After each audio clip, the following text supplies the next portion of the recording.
السلام علیکم ورحمۃ اللہ وبرکاتہ۔ آواز آ رہی ہے آپ لوگوں کو میری؟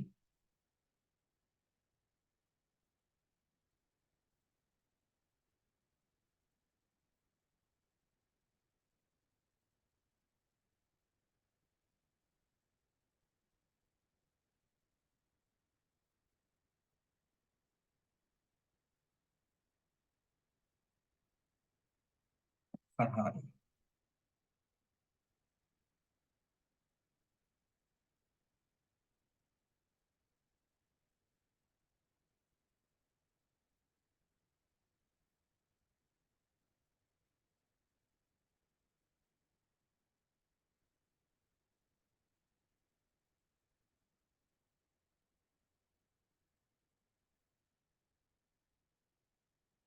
2 منٹ میں انشاءاللہ ہم درس کو شروع کر دیں گے۔ اصل میں ایک جواب کا منتظر ہوں، اس وجہ سے 2 منٹ رکنا پڑ رہا ہے۔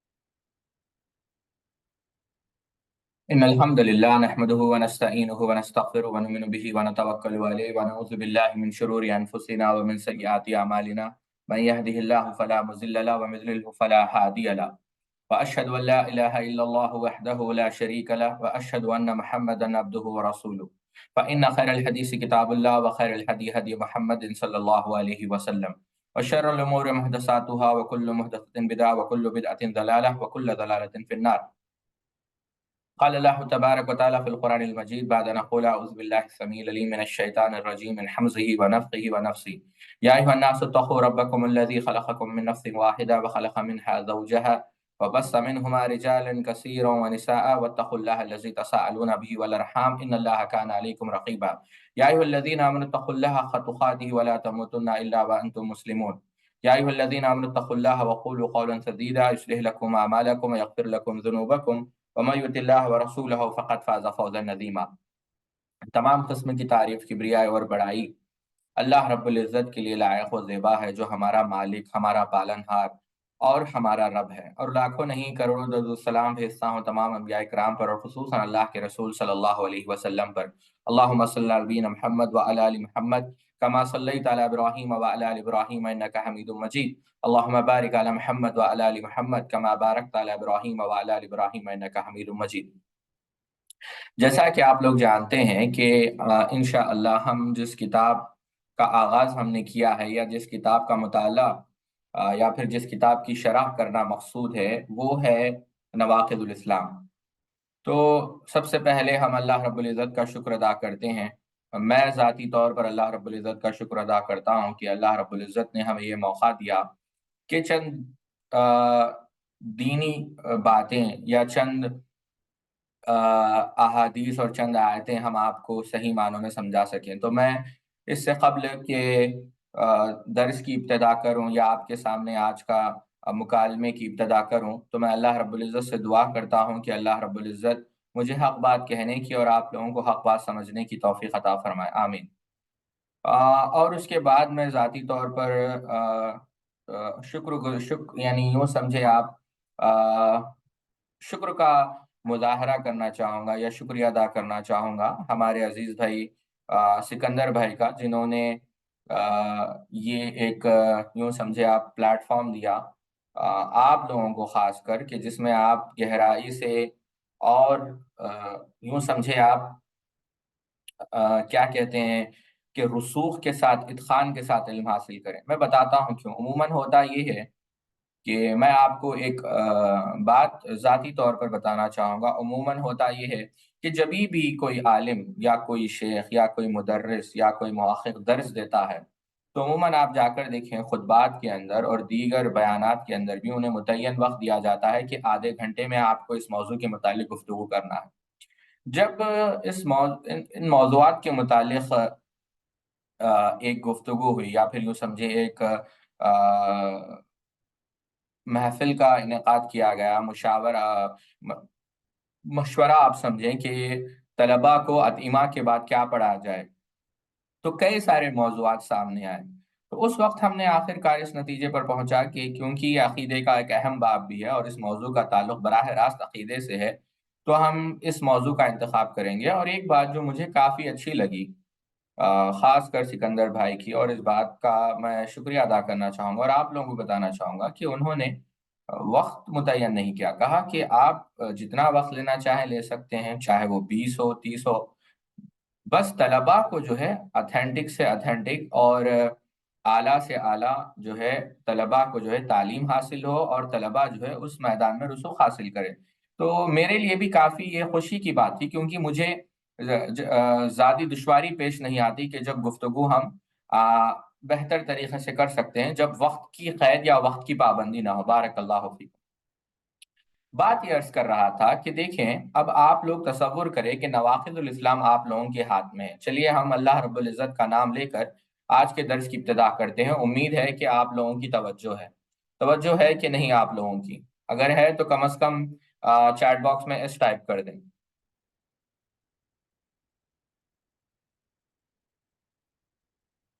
صرف 4 یا 5 لوگوں کی توجہ ہے، 6 یا 7؟ جی دیکھیے، مثال کے طور پر یہ فرض کریں کہ یہ کتاب ہے اور آپ کے ہاتھ میں نواقض الاسلام ہے، تو پہلی چیز جو عام طور پر طلباء کرتے ہیں کتاب کو پڑھنا شروع کر دیتے ہیں۔ حالانکہ یہ بات آ، یوں سمجھے آپ درست نہیں ہے۔ کتاب جب آپ کے ہاتھ میں آئے تو آپ کو یہ دیکھنا بڑا لازم ہو جاتا ہے کہ یہ کتاب پڑھنے کے بھی بعض آداب ہوتے ہیں۔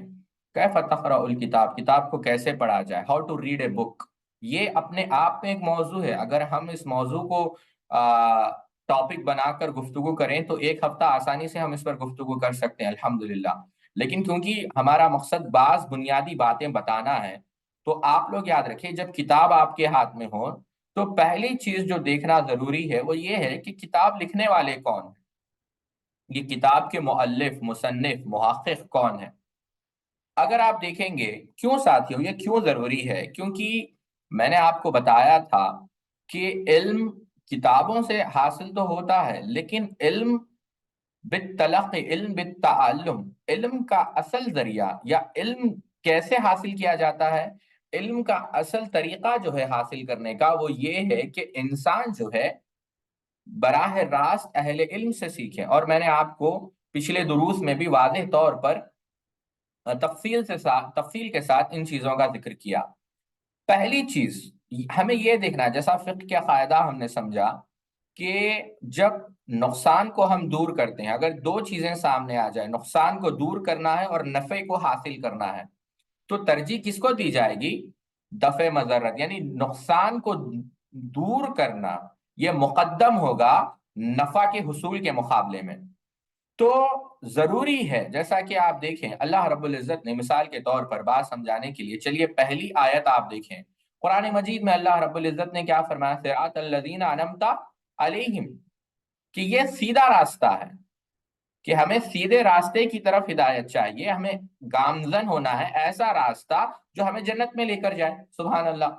اب یہاں پر میں آپ کو ایک سوال کرتا ہوں کہ اگر کوئی شخص، علامہ ابن قیم رحمہ اللہ نے یہ سوال کیا، میں سوال نہیں کر رہا ہوں، آپ جا کر مدارج السالکین شرح منازل السائلین رب العالمین اٹھا کر دیکھیں۔ مثال کے طور پر ماسب ٹینگ یا ٹینک بنڈ کے پاس ایک شخص کھڑا ہوا ہے اور اس نے پوچھا کہ ایبٹس کا راستہ کدھر ہے، ٹھیک ہے؟ تو کوئی شخص آتا ہے، یا پھر یہ ٹینک بنڈ کوئی، یعنی یہ ایک ایریا ہے حیدرآباد کے اندر، اس کی مثال سمجھانے کے لیے عرض کر رہا ہوں۔ سمجھے کہ آپ چورستے پر بیٹھے ہوئے ہیں اور آپ کو کسی مسافر نے پوچھا کہ ہمیں فلاں جگہ جانا ہے تو کیسے جائیں گے؟ تو اس شخص نے یہ کہا کہ آپ اس راستے کو پکڑ کر چلے جائیں، لیفٹ لے لیں، آپ منزل پر پہنچ جائیں گے، ٹھیک ہے؟ یہاں تک بات تو درست ہے۔ لیکن اگر وہ یہ کہتا ہے کہ ہاں اس راستے سے چلے جائے اور لیفٹ لے لے، اور دوسری بات وہ یہ کہہ رہا ہے کہ اس راستے سے کافی سارے لوگ گزرے ہیں، تو یہ تو زیادتی ہو گئی، اس کا ذکر کرنے کا فائدہ کیا ہے؟ آپ سمجھ رہے ہیں میری بات؟ لیکن اللہ نے قیم رحمہ اللہ یہی بات نقل کر کر فرماتے ہیں کہ یہ بات تو کافی تھی کہ اللہ رب العزت نے صراط مستقیم کا ذکر کر دیا، لیکن یہ کیوں کہا کہ صراط الذین انعمت علیہم غیر المغضوب علیہم ولا الضالین آمین، کہ وہ راستہ جس راستے پر انعامات ہوئے ہیں تیرے بندوں پر، یعنی اس راستے پر ہمیں چلا جس راستے پر وہ لوگ چلے ہیں جن پر تیرے انعامات ہوئے ہیں۔ اب سبحان اللہ، آپ غور کریں اس بات کو، کوئی معمولی بات نہیں۔ اس کی وجہ یہ ہے ساتھیوں، آپ مثال سے سمجھے، اگر یہ راستہ ہے اور ہرنی چل رہی ہے، ہرنی تو آپ سمجھتے ہیں ڈیر، ہرن چل رہا ہے، اور راستہ اگر سنسان ہو، آپ سمجھ رہے ہیں میری بات، اور شیر اس کا پیچھا کر رہا ہو، تو وہ اس راستے کی سناٹے کو دیکھ کر اور اس راستے کی اجنبیت کو دیکھ کر ڈر جائے گا اور شیر اس کا شکار کر دے گا۔ لیکن اگر ہرن ہے اور سامنے دیکھ رہا ہے کہ جھنڈ بر جھنڈ ہرن وہاں پر موجود ہے، تو وہ فوراً جھنڈ میں مل کر وہ اپنی منزل کو پہنچ جائے گا۔ یہ صراط مستقیم کا راستہ، شیطان وہاں پر بیٹھا ہوا ہے۔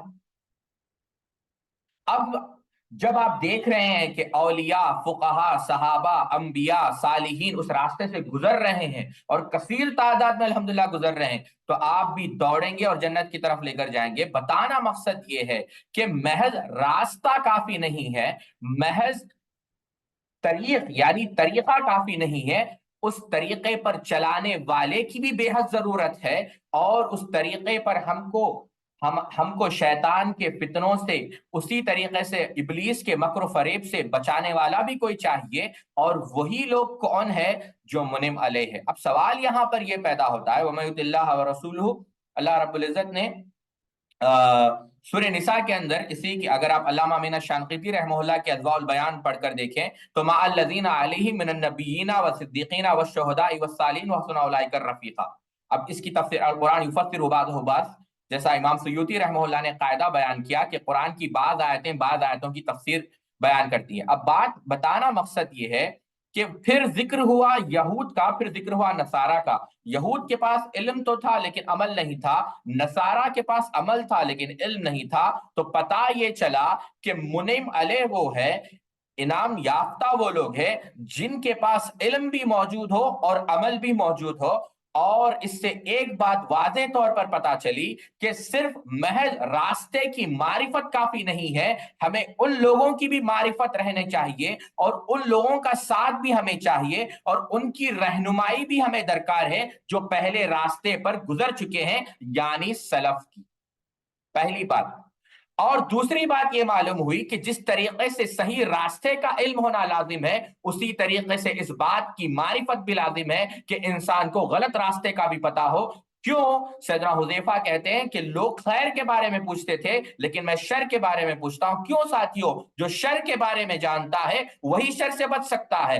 دشمن کے وار سے بچنے کے لیے یہ لازمی ہے کہ انسان دشمن کو پہچانے، اسی طریقے سے سنت کی روشنی حاصل کرنے کے لیے یا سنت کے نور سے مستفیض ہونے کے لیے لازمی ہے کہ انسان بدعت کے ظلم کو اور بدعت کی تاریکی کو بھی وہ پہچانے۔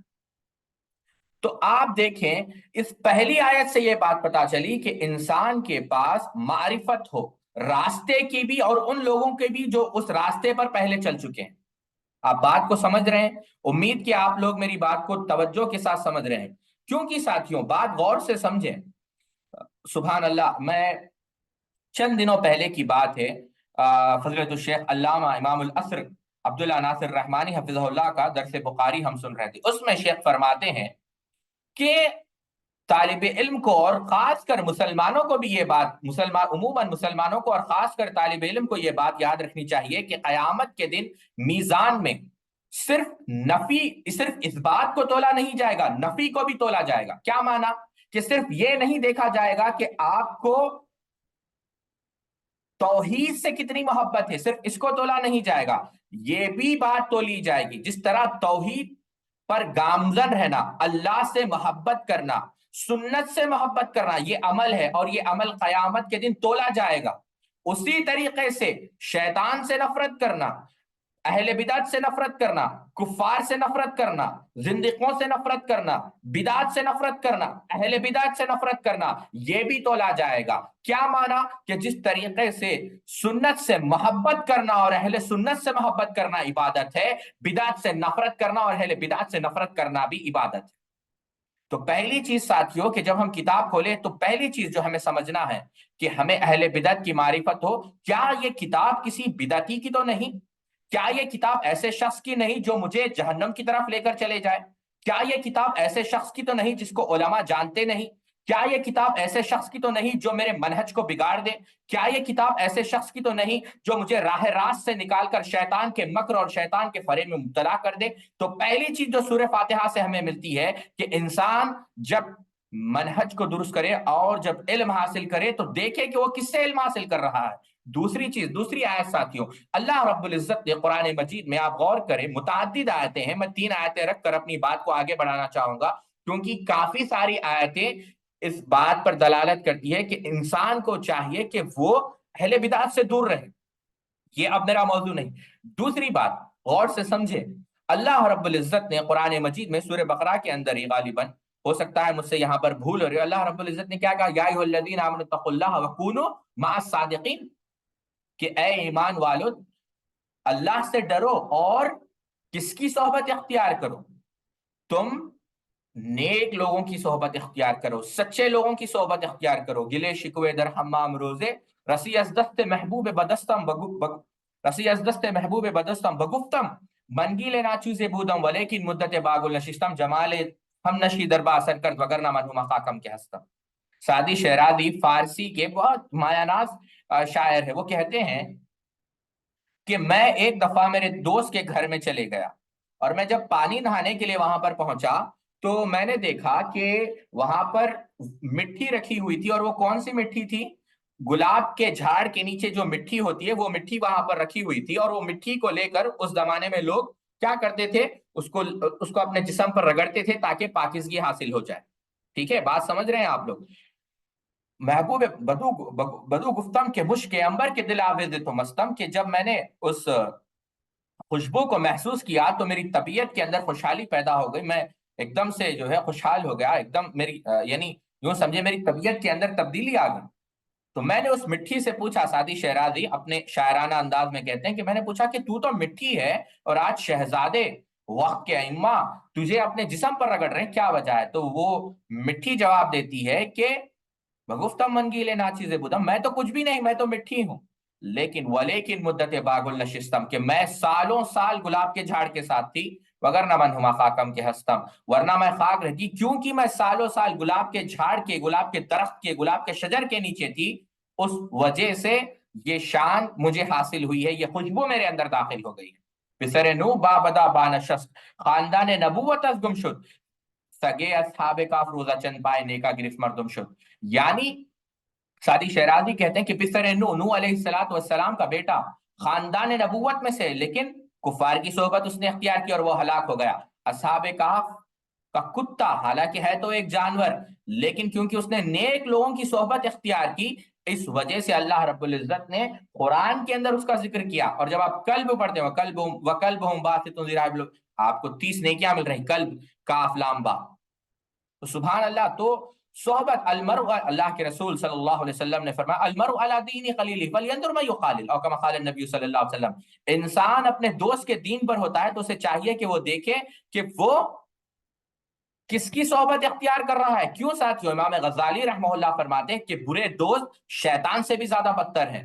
شیطان آپ کو گناہ کا صرف وسوسہ ڈال سکتا ہے، لیکن برے دوست کیا کرتے ہیں؟ آپ سے، آپ کا ہاتھ پکڑ کر آپ سے گناہ کرواتے ہیں. بہرحال تو دوسری بات یہ پتا چلی کہ صحبت طالب علم کو کس کی اختیار کرنی چاہیے؟ خاص کر طالب علم صحبت اس کی اختیار کرے جو یا تو اس کے علم میں اضافہ کرے یا اس کے علم میں مدد، علم حاصل کرنے میں اس کی مدد کرے. بےہودہ لوگوں سے، وہ لوگ جو اس کے علم میں کوئی مدد نہیں کر سکتے، طالب علم کے لیے بہتر ہے کہ وہ ایسے لوگوں سے، ایسی دوستی سے اعراض کرے.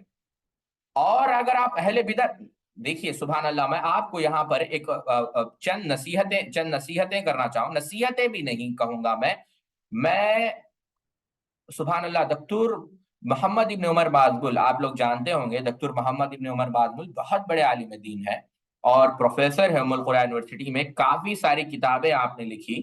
ان کی ایک کتاب ہے استقامت کے اوپر. بہرحال کتاب بھی نہیں، ان کی ایک تقریر ہے جس کیا جو صرف میں سمجھتا ہوں 15 صفحات یا 20 صفحات میں ہوگی. میں انشاءاللہ درس کے بعد وہ آپ کے سامنے میں شیئر کروں گا انشاءاللہ۔ لیکن ایک بات جو میں اس میں بتانا چاہوں گا، جو انہوں نے کہی ہے اور طلباء کو یاد رکھنی چاہیے، انہوں نے کہا کہ آپ دیکھیں، انہوں نے ایک کئی سارے باتیں اس کے اندر کہی ہے، لیکن ایک بات جو میں آپ سے کہنا چاہوں گا کہ بعض طلباء ذہین ہوتے ہیں، بے شک اللہ رب العزت ان کو بہت ساری صلاحیتوں سے نوازتا ہے، لیکن ایسے کتابیں، ایسے دروس یا پھر ایسے مقالات پڑھتے ہیں جو فائدے مند نہیں، اور اس کی وجہ سے کیا ہوتا ہے کہ وہ شک اور شبہات میں مبتلا ہو جاتے ہیں۔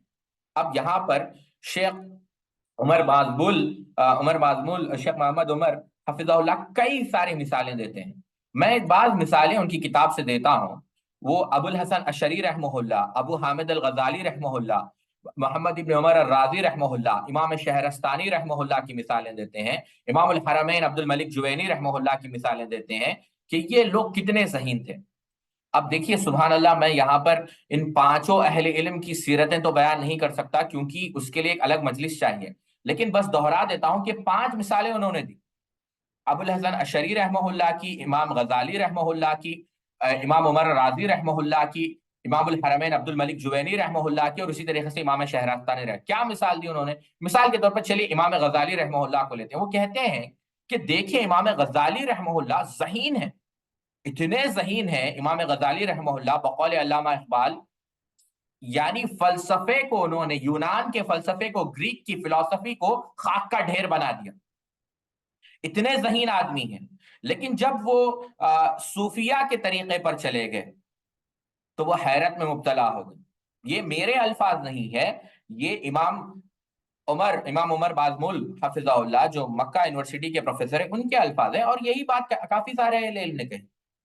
اب یہ بات کس لیے کہہ رہا ہوں؟ اس لیے کہہ رہا ہوں کہ بعض طلباء ہوتے ہیں، وہ یہ کہتے ہیں کہ شیخ ہم اچھی بات سنیں گے اور بری بات لے لیں گے۔ جب امام غزالی رحمہ اللہ اتنے بڑے عالم، وہ جب ان چیزوں سے بچ نہیں پائے تو پھر آپ اور ہم کس کھیت کے مولی ہے؟ یہ بات سمجھیں آپ۔ تو ہمیں چاہیے کہ ہم صرف ان علماء سے یا پھر ان علماء کی کتابیں پڑھیں جن کا منہج واضح ہے۔ تو دوسری آیت سے بھی یہ بات تو چلی، ہمیشہ ہمیں چاہیے کہ ہم نیک لوگوں کی صحبت اختیار کریں۔ تیسری چیز ساتھیوں جو غور طلب ہے، اللہ رب العزت نے یہاں پر تو دیکھیں آپ، سبحان اللہ، اللہ رب العزت نے قرآن مجید میں سورہ انعام کے اندر، اللہ رب العزت نے سورہ انعام کے اندر ارشاد فرمایا، وَإِذَا رَأَيْتَ الَّذِينَ يَخُوضُونَ فِي آيَاتِنَا فَأَعْرِضْ عَنْهُمْ حَتَّى يَخُوضُوا فِي حَدِيثٍ غَيْرِهِ وَإِمَّا يَنْسِيَنَّكَ الشَّيْطَانُ فَلَا تَقْعُدْ بَعْدَ الذِّكْرَىٰ مَعَ الْقَوْمِ الظَّالِمِينَ۔ اللہ رب العزت نے قرآن مجید کے اندر سورہ انعام کے اندر ارشاد فرمایا کہ اور جب اللہ کے رسول صلی اللہ علیہ وسلم کو مخاطب کرتے ہوئے فرمایا کہ جب آپ ان لوگوں کو دیکھیں، کن لوگوں کو؟ جو ہماری آیت میں عیب جوئی کر رہے ہیں، یعنی اس میں غلطیاں نکال رہے ہیں، تو اللہ کے رسول کیا کہا اللہ رب العزت نے؟ تو آپ ان لوگوں سے کنارہ کش ہو جائیں، دور ہو جائیں، یہاں تک کہ وہ کسی اور بات میں لگ جائیں، اور اگر آپ کو شیطان بھلا دے تو یاد آنے کے بعد پھر ایسے ظالم لوگوں کے ساتھ مت بیٹھے۔ یعنی اس آیت میں واضح دلیل ہے کہ آپ، اور مفسرین نے یہ بات کہی ہے کہ اہل بدعت کے ساتھ نہیں بیٹھنا چاہیے۔ تو ساتھیوں، ان 3 آیتوں سے یہ بات ہمیں واضح طور پر معلوم ہوتی ہے کہ جب اہل بدعت کے ساتھ بیٹھا ہی نہیں جا سکتا تو اہل بدعت کی کتابیں ہمیں نہیں پڑھنا چاہیے۔ یہ پہلی بات آپ کو یاد رکھنی ہے کہ اہل بدعت کی کتابیں قطعاً ہمیں پڑھنی نہیں چاہیے، یہ آپ واضح رکھیں۔ یہی وجہ ہے اللہ رب العزت نے کیا کہا؟ مت بیٹھو ان لوگوں کے ساتھ، اہل بدعت کے ساتھ۔ مفسرین نے اس آیت کی تفسیر میں واضح طور پر کہا ہے کہ اس آیت کے اندر اس بات کا اشارہ ملتا ہے کہ جو بھی شخص دین میں اپنی خواہش، اہل الاہواء، اہل البدع، جو اہل البدعت ہے ان کے ساتھ نہ بیٹھا جائے۔ سبحان اللہ، ابو قلابہ رحمہ اللہ کہتے ہیں کہ تم ان لوگوں کے ساتھ قطعاً مت بیٹھو جو اہل البدعت ہیں، ان کے ساتھ مناظرہ مت کرو۔ کیوں؟ کہ ہو سکتا ہے کہ وہ تمہیں فتنے میں مبتلا کر دیں اور تم گمراہ ہو جاؤ اور اپنے دین کے متعلق حیرت میں مبتلا ہو جاؤ۔ میں نے آپ کو ابھی ایک مثال دی کہ بڑے بڑے علماء، ان کے متعلق آتا ہے کہ وہ حیرت میں مبتلا ہو گئے، تو ان سے آپ بچیں۔ سبحان اللہ، حتیٰ کہ بعض سلف، آپ حیران ہو جائیں گے، امام الذہبی سیر اعلام النبلاء کے اندر ابو الجوزا رحمہ اللہ کے متعلق لکھتے ہیں کہ میں یہ تو گوارا کروں گا کہ میں خنزیروں کے ساتھ بیٹھوں، لیکن میں یہ گوارا نہیں کروں گا کہ میں اہل البدعت کے ساتھ بیٹھوں۔ کیوں ساتھیوں؟ آپ سمجھے کہ اتنی سختی کی وجہ کیا ہے؟ کہ بدعتی یہ کہہ رہا ہے کہ اللہ کے رسول صلی اللہ علیہ وسلم نے، جیسے امام مالک نے کہا خانہ فی الرسالہ، کہ وہ یہ کہہ رہا ہے کہ اللہ کے رسول صلی اللہ علیہ وسلم نے پورا دین ہم تک نہیں پہنچایا. یہی تو بدعتی کا دعویٰ ہے. اگر اللہ کے رسول صلی اللہ علیہ وسلم نے پورا دین ہم تک پہنچا دیا، اور یقیناً پہنچایا، الیوم اکملت لکم دینکم واتممت علیکم نعمتی ورضیت لکم الاسلام دینا، تو پھر اس بدعتی کے بدعت کی کوئی ضرورت ہمیں نہیں. تو اللہ رب العزت نے کیا کہا؟ اب یہاں پہ سمجھے کہ اہل البدعت سے ہمیں دور رہنا چاہیے. اور یہی بات احادیث کے اندر بھی پائی جاتی ہے. اگر آپ دیکھیں، بس ایک حدیث میں آپ کے سامنے نقل کرتا ہوں، غور کریں کہ کتنی سختی سے تنبیہ آئی ہے. اور اس حدیث کو سبحان اللہ امام بیہقی رحمہ اللہ نے شعب الایمان کے اندر نقل کیا ہے. اور ابراہیم ابن میسرہ اس کے راوی ہے، کہتے ہیں کہ اللہ کے رسول صلی اللہ علیہ وسلم نے کہا کہ من وخر صاحب بدعت فقد آن علی حکم الاسلام. یعنی یوں سمجھے آپ کہ جس کسی نے تعظیم کی، توقیر کی، یعنی اس کو یوں سمجھے آپ، اس کو عزت دی. کس کو؟ جو بدعتی ہے. گویا اس نے اسلام کو برباد کرنے میں، یا اسلام کو ڈھانے میں، یا اسلام کو کمزور کرنے میں اس کی مدد کی. حتم الاسلام. اور شیخ البانی رحمہ اللہ نے اس روایت کو حسن قرار دیا. تو اتنی وعید آئی ہے. اب آپ سوچیں کہ آپ جب ایک بدعتی، اب میں آپ کو ایک واقعے سے بات سمجھاتا ہوں، ذرا اس واقعے کو آپ غور سے سمجھیں. ہو سکتا ہے کہ یہ واقعہ کافی مشکل ہو. آپ لوگوں کی توجہ ہے یہاں یا پھر آج ہم آدھے گھنٹے میں درس روک دیں؟ اگر توجہ ہے تو ہم آگے بڑھیں گے. صرف ایک لڑکی کی توجہ ہے، باقی سب سو گئے.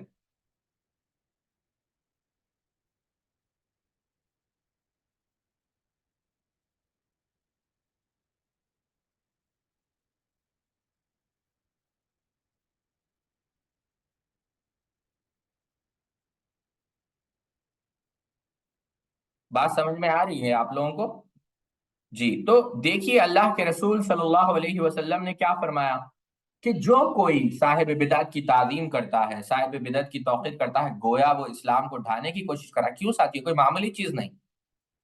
اب میں آپ کو ایک واقعہ بتاتا ہوں کہ دیکھیں آپ خالی کہ بدعتی کی جب آپ تعظیم کریں گے تو کیا نتیجہ ہوگا. اب آپ دیکھیں ابو الولید الباجی المالکی رحمہ اللہ، ان کی ایک کتاب ہے اختصار فراق الفقہا، اس کے اندر وہ قاضی ابو بکر الباقلانی رحمہ اللہ کا ایک واقعہ نقل کرتے ہیں. اب غور سے سنیں. امام باقلانی رحمہ اللہ کہتے ہیں، امام باقلانی اب یہاں سے واقعہ بیان کرنا. امام باقلانی کہتے ہیں کہ میں نے ایک دفعہ ابو ذر الحروی رحمہ اللہ سے پوچھا کہ کیا وجہ ہے کہ آپ اشری ہو گئے، یا پھر اشری عقیدے کی طرف آپ مائل ہو گئے، یا یہ عقیدہ آپ کے پاس کیسے داخل ہوا؟ تو وہ کہتے ہیں کہ ایک دفعہ میں امام دارقطنی رحمہ اللہ کے ساتھ چل رہا تھا. تو جب میں امام دارقطنی رحمہ اللہ کے ساتھ بغداد میں تھا، تو امام دارقطنی رحمہ اللہ کی ملاقات کس سے ہوئی؟ یعنی ابو الولید الباجی کہتے ہیں، جی اصل میں ابو الولید الباجی یہ سوال کرتے ہیں ابو ذر الحروی سے کہ کیسے آپ کے اندر اشعری عقیدہ آ گیا، یا پھر آپ اشعری عقیدے کی طرف مائل ہوئے. تو وہ کہتے ہیں کہ ابو ذر الحروی کا جواب سنیں آپ. ابو ذر الحروی کہتے ہیں کہ میں ایک دفعہ امام دارقطنی کے ساتھ جا رہا تھا، اتنے میں دیکھا کہ امام باقلانی ایک طرف سے آ رہے ہیں. تو اس وقت امام اب یہ امام دارقطنی ہے اہل سنہ والجماع، اور امام باقلانی اشاعرہ کے بہت بڑے امام ہیں. تو امام دارقطنی رحمہ اللہ نے ان سے معانقہ کیا، یعنی ان سے گلے ملے، اور ان کی پیشانی کو چوما، ان کی آنکھ کو چوما. تو میں نے پوچھا امام دارقطنی سے کہ آپ نے امام باقلانی کے ساتھ ایسا کیوں کیا، یعنی ان کی اتنی تعظیم کیوں کی؟ مجھے یقین نہیں آ رہا ہے. کون کہہ رہے ہیں یہ؟ ابو ذر الحروی. کسے کہہ رہے ہیں؟ امام دارقطنی رحمہ اللہ کو. تو اس وقت امام دارقطنی نے کہا کہ یہ مسلمانوں کے امام ہیں، دین کا انہوں نے دفاع کیا. اب یہ بات اتنی سی بات تھی. اب آپ دیکھیں امام باقلانی ایک طرف ہے، امام دارقطنی ایک طرف ہے، ابو ذر الحروی شاگرد ہیں، امام دارقطنی استاد ہیں، اور امام باقلانی اشاعرہ کے بہت بڑے امام ہیں. اب انہوں نے ایسا کیا. امام ذہبی کی آپ الفاظ ابھی غور سے سمجھیں، یہاں تک اگر آپ کو واقعہ سمجھ میں آئے. امام ذہبی کہتے ہیں کہ ابو ذر الحروی نے یہ واقعے کا ان پر اثر ہوا، اور ابو ذر الحروی نے نہیں نہیں، یہ واقعے کا اثر نہیں، ابو ذر الہروی کے متعلق امام ذہبی رحمہ اللہ کہتے ہیں کہ انہوں نے کلام یعنی فلسفہ سیکھا، اور ابو الحسن اشعری رحمہ اللہ کا عقیدہ یعنی اشعری عقیدہ مکے میں اس کی تبلیغ کی، اس کی نشر و اشاعت کی، پھر مغربی نے اس کی یعنی افریقہ میں اس کی نشر و اشاعت کی، اندلس میں اس کی نشر و اشاعت کی۔ اس سے پہلے جو مشرق کے مغرب کے اندر کلام اشعری عقیدہ نہیں پایا جاتا تھا، لیکن ابو ذر الحروی کی وجہ سے یہ پورا کلام، یہ پورا فلسفہ یہ ان ممالک میں پھیلا۔ یہ بات امام ذہبی رحمہ اللہ نے تذکرۃ الحفاظ میں بھی اور سیر اعلام النبلاء میں بھی کہی۔ تو بات اگر آپ لوگ عقل مند ہے، دوبارہ میں حدیث آپ لوگوں کے سامنے دہرا دیتا ہوں، اور دوبارہ آپ لوگ یہ واقعے کو سامنے رکھیں اور یہ حدیث کو سامنے رکھیں کہ اللہ کے رسول صلی اللہ علیہ وسلم نے کیا فرمایا، من وقر صاحب بدعت فقد اعان علی حدم الاسلام۔ دوسری چیز ساتھی جو سمجھنے کی ہے کہ اللہ کے رسول صلی اللہ علیہ وسلم نے سختی کے ساتھ ان لوگوں سے، سختی کے ساتھ اہل بدعات کی جو ہے تنقید کی ہے، سختی کے ساتھ۔ آپ غور سے سمجھے میری بات کو، یوں ہی نہیں، سختی کے ساتھ۔ میں یہاں پر بدعات کے متعلق گفتگو نہیں کر رہا ہوں، میری بات غور سے سمجھے، اہل بدعات سے دوری اختیار کرنے کے متعلق گفتگو کر رہا ہوں، اور وہ بھی کس لیے، ابھی آپ کو آدھے گھنٹے میں پوری بات اور تفصیل سے سمجھ میں آئے گی، صبر رکھیں آپ۔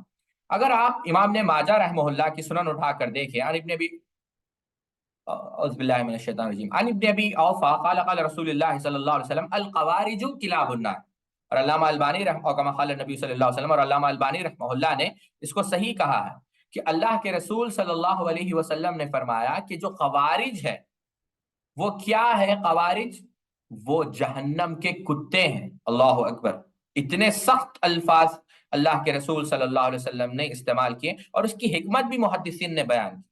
اس کی حکمت کیا ہے؟ اس کی حکمت یہ ہے کہ یہ جو خوارج تھے وہ دین میں اتنے متشدد تھے، اتنے ایکسٹریم تھے کہ وہ یعنی ان کا جو رویہ تھا وہ کتوں جیسا رویہ اختیار کرتے تھے مسلمانوں اور مومنوں کے ساتھ، ان پر ظلم کرتے تھے، ان پر بھونکتے تھے، ان کو کاٹتے تھے، ان کو تکلیف دیتے تھے۔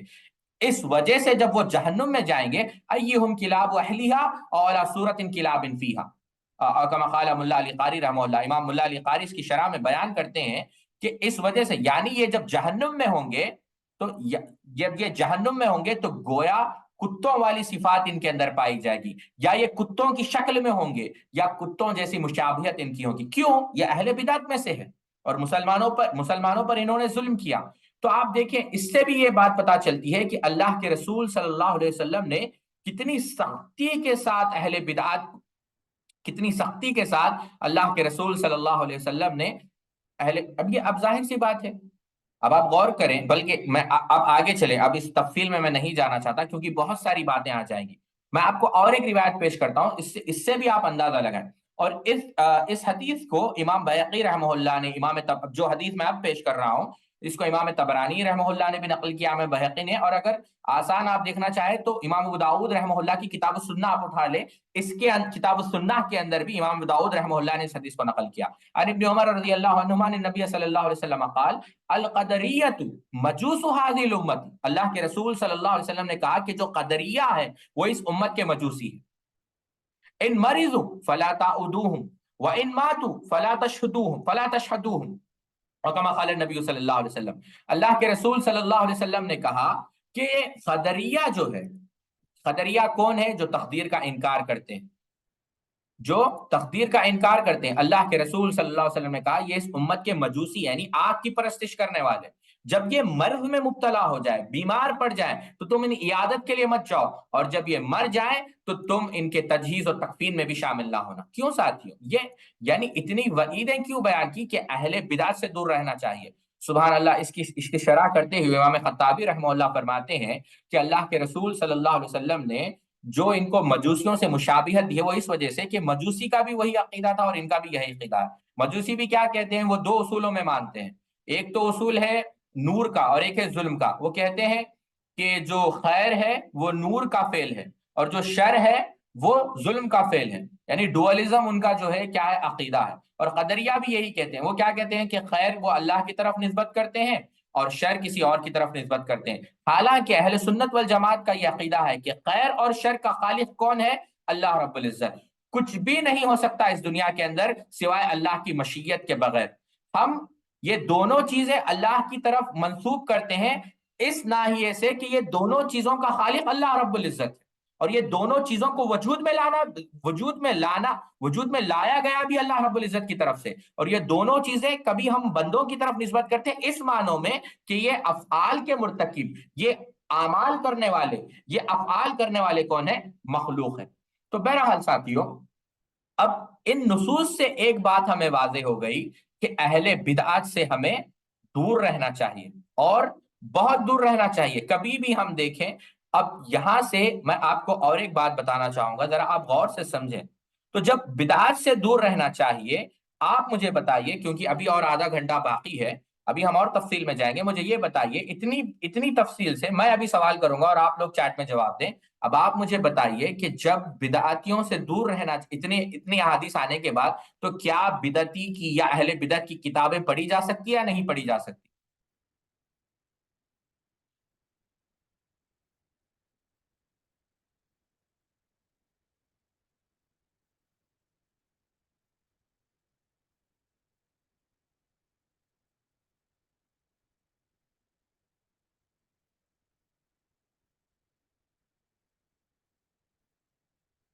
تاج بابا کہہ رہے ہیں کہ نہیں، بالکل بھی نہیں، بالکل بھی نہیں. تو یہی وجہ ہے، اسی وجہ سے اور آدھا گھنٹہ مانگا ہے. دیکھیے، اہل بدعت کی کتاب پڑھی جا سکتی ہے کب؟ جواب ہاں بھی ہے، جواب نہ بھی ہے. تو اس وجہ سے اہل بدعت کی کتاب اس وقت پڑھی جائے گی. اسی لیے میں نے آپ کو ہزار بار کہا ہے کہ یہ ہاں یا نہ یہ عوام کے لیے ہے، آپ لوگوں کے لیے نہیں ہے. مثال کے طور پر شیخ الاسلام نے تیمیہ نے منہاج السنہ نبویہ لکھی، ابن قیم رحمہ اللہ نے یہود و نصارہ کے خلاف کتابیں لکھی، بہت سارے علماء نے ان کے خلاف کتابیں لکھی. امام قرطبی رحمہ اللہ نے، عبداللہ مولار کی تحفۃ العریف فی رد اہل الاسالیب.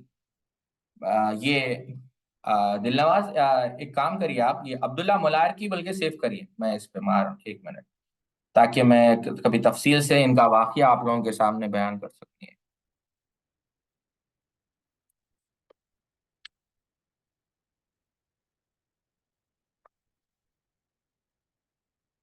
عبداللہ جی، یہ سیو کر رکھ لیجیے، آپ مجھے یاد دلائیے. بہرحال، تو بدعتی کی کتابیں دیکھیے، طالب علم کو دور رہنا چاہیے. آپ لوگوں کا جواب درست ہے. بس سمجھانے کے لیے اور ایک فائدہ میں آپ کے سامنے ذکر کر رہا ہوں، اور وہ فائدہ یہ ہے کہ یہ صرف ان لوگوں کے لیے جائز ہوگا جو علم میں راسخ ہے، اور جو محض اس لیے مطالعہ کر رہے ہیں ان کی کتابوں کا تاکہ ان کا رد کر سکے. یہ ہمارے لیے بالکل بھی جائز نہیں ہے کہ ہم جو ہے ان کی کتابیں پڑھیں. بارک اللہ فیکم. یہاں تک آپ بات سمجھ کے چلیے، ہم دیکھتے ہیں کہ اہل علم نے ان کے متعلق کیا کہا. کیونکہ ہم نے ابن تیمیہ کا ذکر کیا، تو میں کوشش کروں گا کہ شیخ عثیمین رحمہ اللہ کے اقتباسات زیادہ سے زیادہ نقل کروں. لیکن ایک واقعہ میں آپ کے سامنے نقل کرنا چاہوں گا جس سے آپ اندازہ لگا سکتے ہیں کہ آ, کس طریقے سے اہل بدعت کی کتابیں نہ پڑھنا بہتر ہے. ایک حدیث آتی ہے، آپ دیکھ سکتے ہیں، جس کو امام دارمی نے سنن دارمی کے اندر نقل کیا. بڑی معروف حدیث ہے کہ ایک دفعہ سیدنا عمر رضی اللہ تعالیٰ عنہ نسخۃ من التورات کی، تورات کا ایک نسخہ جو ہے ان کے پاس آ گیا اور اس کے پڑھنے لگے. تو اللہ کے رسول فتغیر، یعنی اللہ کے رسول صلی اللہ علیہ وسلم کا چہرہ متغیر بدلنے لگا. تو سیدنا ابو بکر رضی اللہ عنہ کو اتنا غصہ آ گیا، آپ نے کہا سکیلت کا سواکیل، کہ آپ کی ماں آپ کو گم پائے، آپ مر جائیں. بہرحال یہ ایک معنی اس کا آتا ہے. تو اس وقت اللہ کے رسول صلی اللہ علیہ وسلم نے کہا لو کان موسیٰ حیا، کہ اگر آج موسیٰ بھی زندہ ہوتے، اے عمر تم تورات پڑھ رہے ہو، اگر آج موسیٰ بھی زندہ ہوتے تو لا وصیہ، یعنی کیا کہا اللہ کے رسول صلی اللہ علیہ وسلم نے؟ بہرحال مختلف الفاظ مختلف طرق میں پائے جاتے ہیں، لیکن اس کا مفہوم یہی ہے کہ اے عمر رضی اللہ تعالیٰ، اگر آج موسیٰ بھی زندہ ہوتے علیہ الصلوۃ والسلام، تو تمہیں کس کی اتباع کرنی ہے؟ اللہ کے رسول صلی اللہ علیہ وسلم کی. تو جب اللہ کے رسول صلی اللہ علیہ وسلم کی موجودگی میں ایسی کتاب نہیں پڑھی جا سکتی جو کہ آسمانی کتاب ہے، اگرچہ اس میں تحریف ہو گئی ہے، تو اہل بدعات کی کتابیں پڑھنا. بل سبحان اللہ، میں یہاں پر ایک نقطہ، یہ حدیث کا جو ایک فائدہ شیخ الاسلام ابن تیمیہ نے بیان کیا، میں وہ فائدہ آپ کے سامنے رکھنا چاہوں گا۔ شیخ الاسلام ابن تیمیہ رحمہ اللہ کہتے ہیں، جہاں تک میں ڈھونڈ رہا ہوں، ایک منٹ، میں نے وہ اقتباس خاص کر آپ لوگوں کے لیے لکھ کر رکھا تھا، بہرحال وہ مل نہیں رہا ہے۔ بڑی پیاری بات شیخ الاسلام ابن تیمیہ رحمہ اللہ نے کہی ہے اس کے متعلق۔ اگر آپ شیخ الاسلام ابن تیمیہ رحمہ اللہ کی کتاب السیاسہ الشریعہ کے اندر، ہاں السیاسہ الشریعہ کے اندر، مجھے ایک منٹ دیں، میں ڈھونڈ رہا ہوں۔ بہت پیاری بات شیخ الاسلام ابن تیمیہ رحمہ اللہ نے کہی ہے۔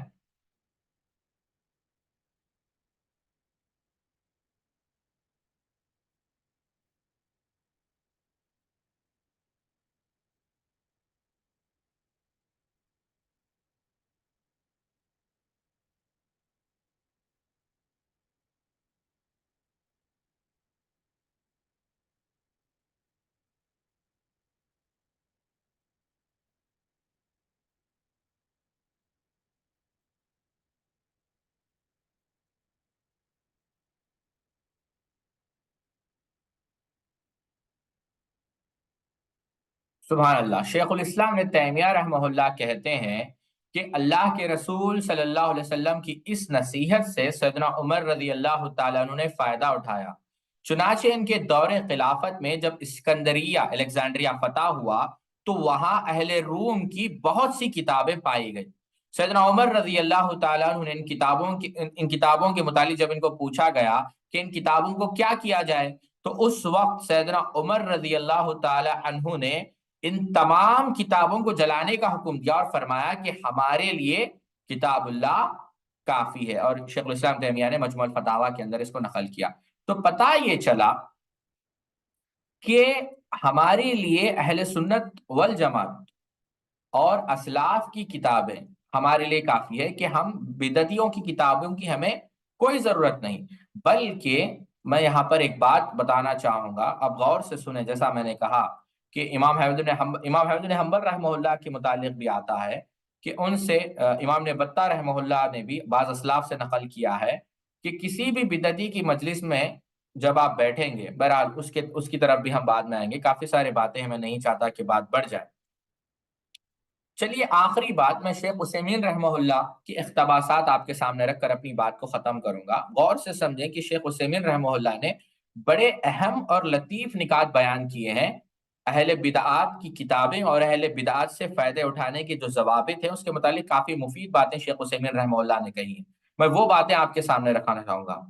پہلی چیز جو شیخ عثیمین رحمہ اللہ نے کہی ہے کہ اہل بدعات کی کتابوں سے دور رہنا چاہیے۔ وہ کہتے ہیں کہ کہیں ایسا نہ ہو کہ اس کتاب کے مطالعے کی وجہ سے فتنے میں مبتلا ہو جائے اور بدعتیوں کی کتابوں کی لوگوں کے درمیان ترویج و اشاعت بھی نہ کی جائے۔ ان کتابوں میں گمراہی ہوتی ہے اور گمراہی کی جگہوں سے دور رہنا واجب ہے، جیسا کہ اللہ کے رسول صلی اللہ علیہ وسلم نے دجال کے بارے میں بتاتے ہوئے فرمایا۔ اللہ کے رسول صلی اللہ علیہ وسلم نے دجال کے بارے میں بتاتے ہوئے کیا فرمایا؟ آپ صلی اللہ علیہ وسلم نے فرمایا کہ جو دجال کے آنے کی خبر سنے وہ اس سے دور رہے، اس کے قریب نہ جائے۔ اللہ کی قسم، ایک آدمی اپنے آپ کو مومن سمجھے گا اور اس کے پاس مقابلہ کرنے کے لیے جائے گا، لیکن دجال اس کو اپنے شبہات میں، اپنے فتنے میں الجھائے گا، وہ اس کی پیروکار بن جائے گا۔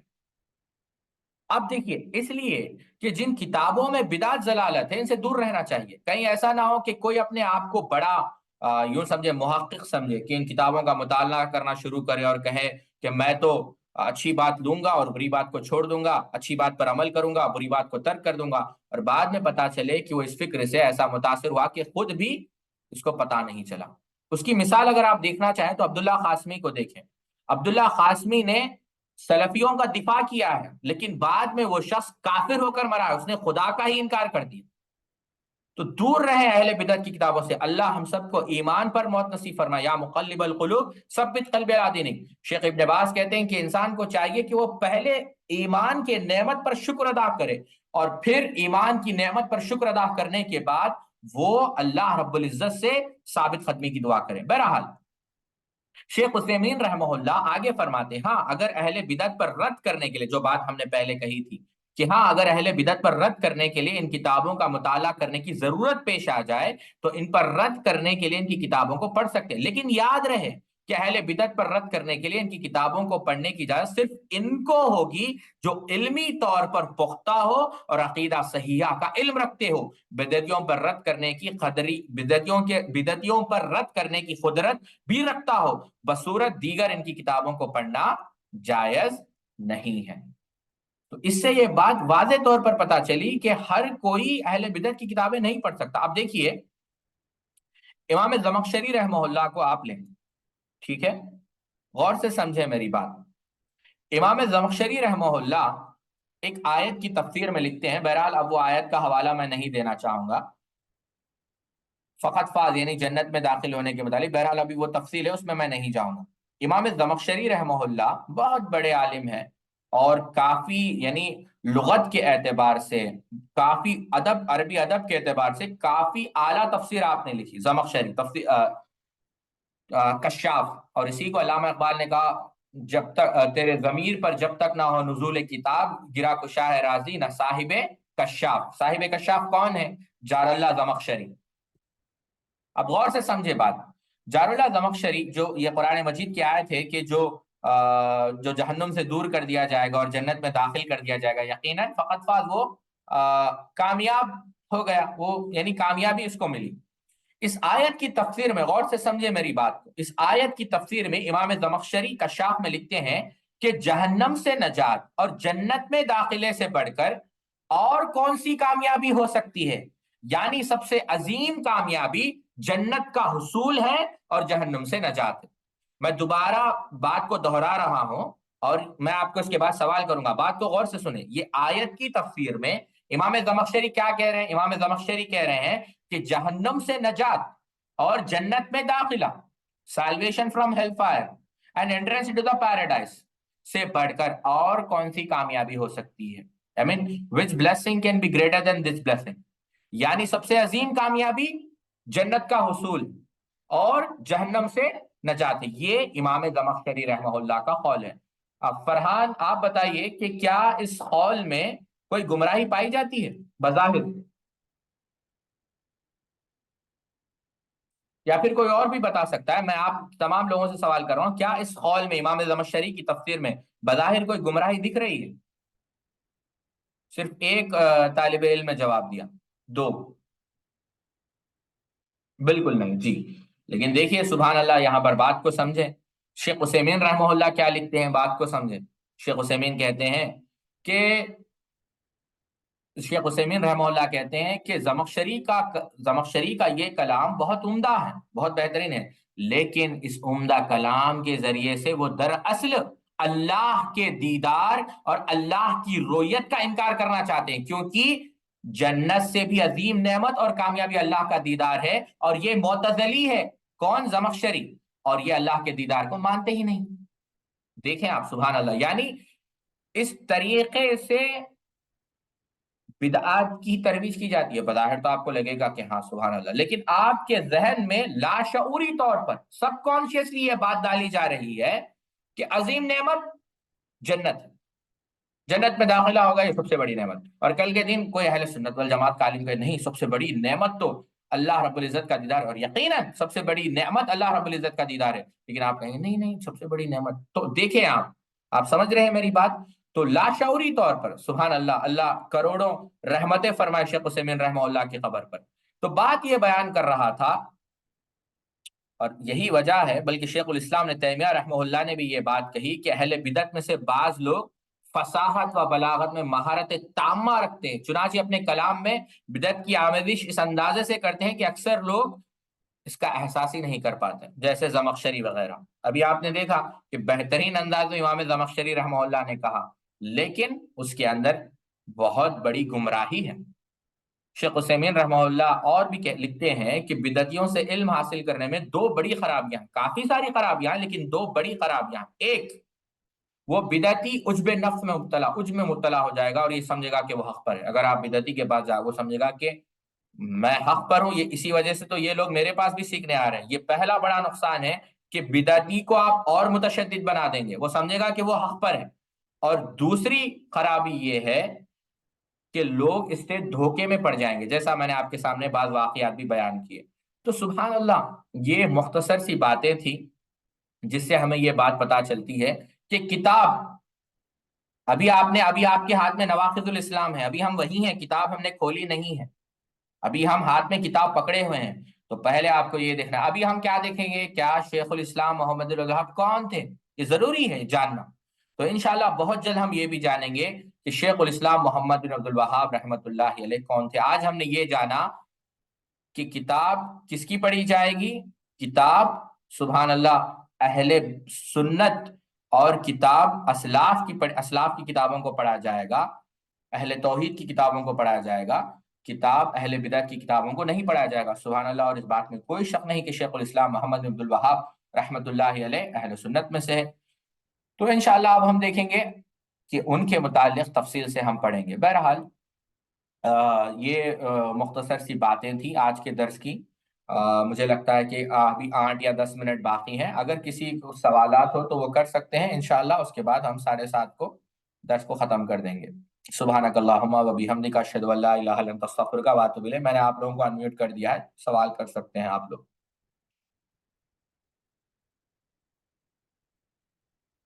السلام علیکم شیخ۔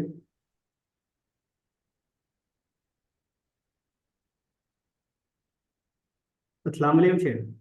وعلیکم السلام ورحمۃ اللہ جی میرا وبرکاتہ۔ سوال یہ ہے جی، بدعتیوں کی تقریر کیا سن سکتے ہیں ہم؟ جیسا طارق مسعود ہے، طارق جمیل ہے، اور دیگر علماء ہیں، انجینئر محمد علی مرزا۔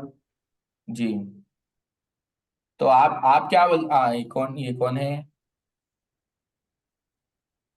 اچھا جی تاج بابا ہے،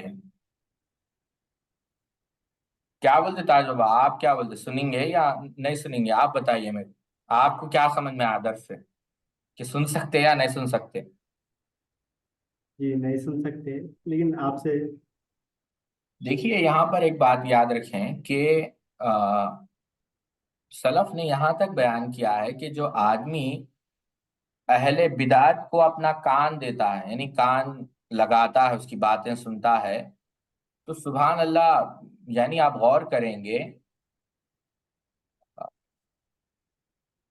کہ سلف نے یہاں تک کہا کہ گویا وہ اللہ کے ذمے سے ہٹ جاتا ہے، یعنی اللہ رب العزت کی حفاظت سے وہ ہٹ جاتا ہے، اللہ ہم سب کی حفاظت فرمائے۔ یہ کوئی معمولی چیز نہیں ہے۔ میں یہاں پر 2 باتیں آپ کو بتانا چاہوں گا، اور آپ لوگ غور سے اس بات کو سمجھیں کہ بدعتی جب تقریر کرتا ہے تو اس کی تقریر کا انداز کیسے ہوتا ہے۔ ابن بطہ رحمہ اللہ بعض اسلاف سے نقل کرتے ہیں، اور یہ بات کو غور سے سنیں، جتنے بھی آپ لوگوں نے، جتنے بھی نام آپ نے ذکر کیے ہیں، ظاہر سی بات ہے وہ لوگ کون ہیں، ان کا منہج کیا ہے، آپ بخوبی جانتے ہیں کہ ان کی تقاریر میں، خاص مثال کے طور پر چلیے ایک نام میں خود لیتا ہوں، آپ طارق جمیل کو اٹھا کر دیکھیں۔ طارق جمیل کے بارے میں کیا کہوں، خود دیوبند کے علماء، مثال کے طور پر 2 نام ہیں میں آپ کو ذکر کر رہا ہوں ابھی، مفتی ضرور علی خان رحمہ اللہ انتقال ہو گیا ان کا، احسن العلوم کے شیخ الحدیث تھے، بہت بہت بڑے عالم تھے، واضح طور پر ان کی تقریریں آپ اٹھا کر دیکھیں، واضح طور پر کہتے ہیں کہ وہ کذاب ہے، یعنی طارق جمیل، وہ خود کہتے ہیں، دیوبند کے عالم دین، دیوبندی مکتب فکر کے عظیم عالم دین ہے، وہ خود کہتے ہیں کہ طارق جمیل کی تقریروں کو نہ سنا جائے۔ مفتی سعید احمد خان کو اٹھا کر دیکھیں، وہ خود کہتے ہیں کہ طارق جمیل جو روایتیں بیان کرتے ہیں وہ موضوع ہے، وہ جھوٹی روایتیں ہیں، اور ان کی تقریروں کو نہ سنا جائے، اب اٹھا کر دیکھ لیں، مستقل ان لوگوں نے رد کیا ہے۔ بہرحال بات یہ بیان کر رہا تھا کہ ابن بطہ رحمہ اللہ بعض اسلاف سے نقل کرتے ہیں کہ کسی بھی بدعتی کی مجلس میں آج جگہ آپ بیٹھو گے تو وہ شروع سے ہی اپنی بدعت کو بیان نہیں کرے، کیونکہ اگر وہ بدعت سے ہی مجلس کو شروع، یعنی بدعت سے ہی مجلس کی ابتدا کرے یا اس کی شروعات کرے گا تو تم اس کی مجلس سے اٹھ کر چلے جاؤ گے، اس لیے وہ مجلس کی ابتدا احادیث سے کرتا ہے، عظمت سنت پر دلالت، یعنی جو عظمت سنت پر دلالت کرتی ہے، پھر اس کے بعد دوران گفتگو اپنی بدعت کو قدر چالاکی سے پیش کرے گا، یعنی چالاکی سے وہ ابتدا احادیث سے، عظمت سے، سنت کی عظمت سے، لیکن بیچ میں چالاکی سے وہ اپنی بدعت کو پیش کرے گا۔ اگر وہ بدعت سنت کے نام پر تمہارے دل میں جگہ بنا لے تو پھر کیسے باہر نکلے گی؟ آپ، یہ بات میری نہیں ہے، یہ بات ابن بطہ نے اسلاف سے نقل کی ہے، اور بلکہ شیخ البانی رحمہ اللہ کی ایک تقریر ہے، اگر آپ میں انشاءاللہ کوشش کروں گا کہ وہ تقریر عربی میں ہے، میں انٹرنیٹ پر وہ گروپ میں ڈالوں۔ شیخ البانی رحمہ اللہ کہتے ہیں کہ بعض نوجوانوں کا تعامل دیکھ کر مجھے بڑا تعجب ہوا، یعنی بعض نوجوانوں کا عمل دیکھ کر بڑا تعجب ہوا. شیخ البانی کہہ رہے ہیں کہ جہاں کوئی فصیح اللسان بلیغ الکلام دیکھتے ہیں تو ان کی باتوں کو سننے لگتے ہیں اور ان سے متاثر ہونے لگتے ہیں. اور یہی نہیں، آپ عبد الحمید کشک کو دیکھ لیں، شعراوی کو دیکھ لیں، آج بھی کئی سارے لوگ، عربی دنیا میں تو کافی سارے لوگ ہیں، انگلش میں آپ دیکھ لیں، یعنی بہت اچھا کلام کرتے ہیں اور لوگ ان کو سننا، یعنی لوگ فرق نہیں کر پاتے کہ مقرر اور ہے، واعظ اور ہے، اور عالم دین اور ہے. تو شیخ البانی کہتے ہیں حالانکہ یہ صحیح نہیں، سلف اہل بدعت کی مجالس میں جانے سے روکتے تھے، بلکہ اس مسئلے میں سلف بہت سختی کیا کرتے تھے، اور ان کی یہ سختی مجھے بہت پسند ہے. شیخ البانی کہہ رہے ہیں اور سب سے زیادہ تعجب تو اس بات کا ہے کہ وہ خود اپنے آپ پر بدعت سے خوف کھاتے تھے.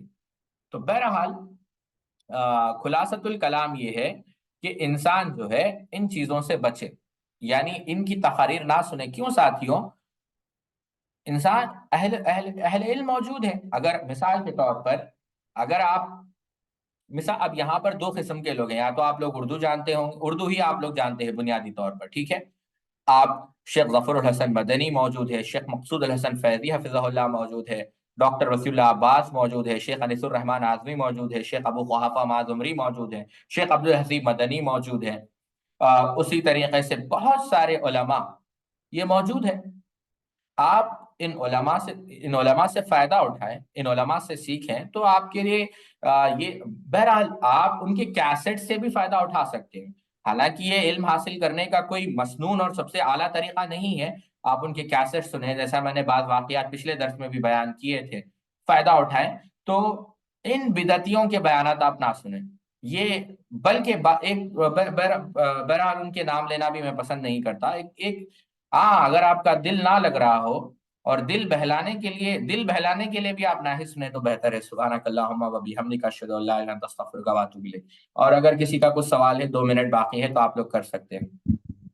جی السلام علیکم ورحمۃ اللہ. یہ سوال کون کر رہے ہیں؟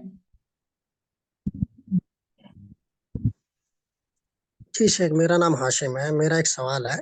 جی جیسا کہ مکمل دروس میں اہل بدعت کی مخالفت اور اہل بدعت سے دوری اختیار کرنے کی جو نصیحتیں تھیں، تو اس تعلق سے میرا ایک نہیں، پہلی بات تو یہ ہے کہ میں نے یہ نہیں کہا کہ اہل بدعت کی مخالفت کی جائے، میں نے یہ کہا کہ اہل بدعت سے دوری اختیار کی جائے. اور یہ نہیں کہا جو آپ کہہ رہے ہیں ویسا میں نے نہیں کہا، کیونکہ جی دیکھیے جی اہل ہاں بدعت سے دوری کی جو نصیحتیں کی، جی جی جی اس تعلق سے میرا ایک اہم سوال یہ ہے. جیسا کہ امام ابو حنیفہ رحمۃ اللہ ہے، یہ کیا کہا آپ نے؟ امام ابو حنیفہ رحمۃ اللہ علیہ، جی جی جو ان کے اوپر جو تمام محدثین، ائمہ محدثین اور تمام اہل سنت کے ائمہ نے جو کلام وغیرہ کیا ہے، کس نے کیا ہے؟ امام کہاں اوزاعی پڑھا ہے؟ رحمۃ امام پہلے اوزاعی رحمۃ اللہ، امام سفیان. جی، آپ اپنا سوال مکمل کریں، میں تفصیل سے جواب دوں گا انشاءاللہ. جی، تو جیسا کہ ان کے تعلق سے عقیدہ ارجاء کا بھی ثابت ہے، اور اس پر ان کا رجوع جو ہے ثابت نہیں، اور خلق قرآن